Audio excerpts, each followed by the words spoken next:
The topic of our video today is biodiversity. हमारी ज़मीन पर टोटल बायोडाइवर्सिटी काफ़ी ज़्यादा है और ये एक अच्छी चीज़ है। हमारी ज़मीन पर जितनी ज़्यादा बायोडाइवर्सिटी होगी उतनी ही ज़्यादा हमारी ज़मीन पर लाइफ सिक्योर होगी। बायोडाइवर्सिटी का मतलब है कि ज़मीन पर कितनी इकसाम के जानदार मौजूद हैं। That's a big thing to sum up.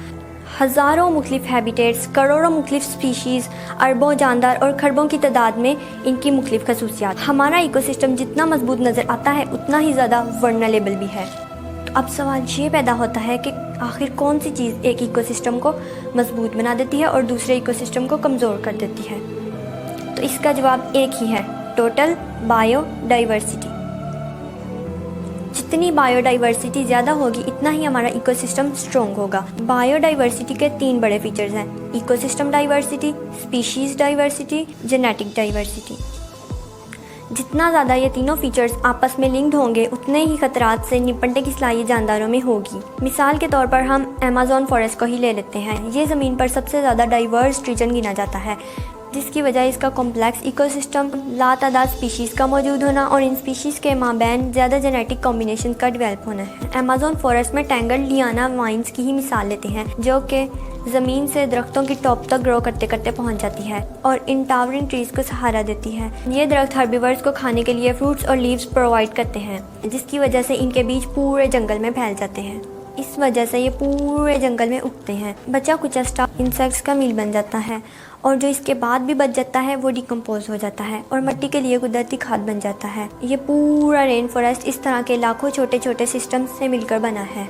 Her system में कई स्पीशीज़ आपस में इंटरकनेक्टेड होती हैं और हर स्पीशी अपने लिंकेज को स्ट्रेंथ और स्टेबिलिटी प्रोवाइड करती है। हमारे शहर जहां हम रहते हैं वहां भी मुख्तलिफ स्पीशीज़ में काफ़ी जेनेटिक डाइवर्सिटी है, जिसकी वजह से वो माहौलियाती तब्दीली का मुकाबला करने के काबिल होते हैं।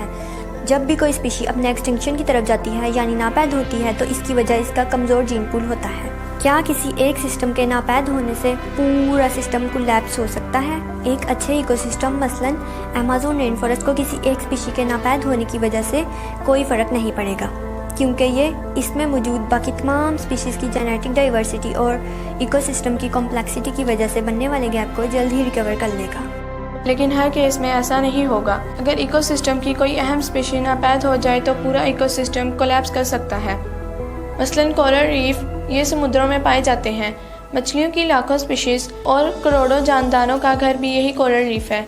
ये इनको ब्रीडिंग ग्राउंड भी प्रोवाइड करता है and also form independent relationships with fungi and bacteria.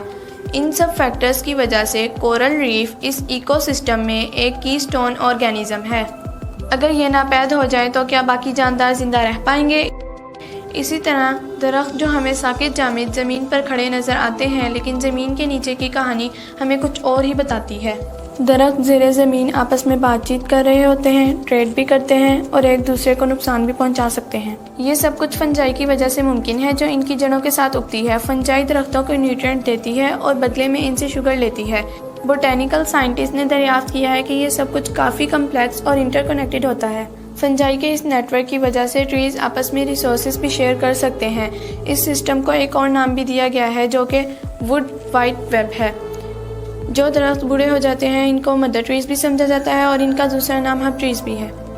दरख्तों की आपस में इस तरह की नेटवर्किंग की वजह से इनका चांस ऑफ सर्वाइवल बढ़ जाता है। जो दरख्त मरने के करीब होते हैं वो फंजाई के इस नेटवर्क में अपने सारे न्यूट्रिएंट्स दे देते हैं, जो बाद में सेहतमंद दरख्त और पौधे इस्तेमाल कर लेते हैं और ये आपस में एक दूसरे को पैगामात भेजने के लिए भी फंजाई को ही इस्तेमाल करते हैं।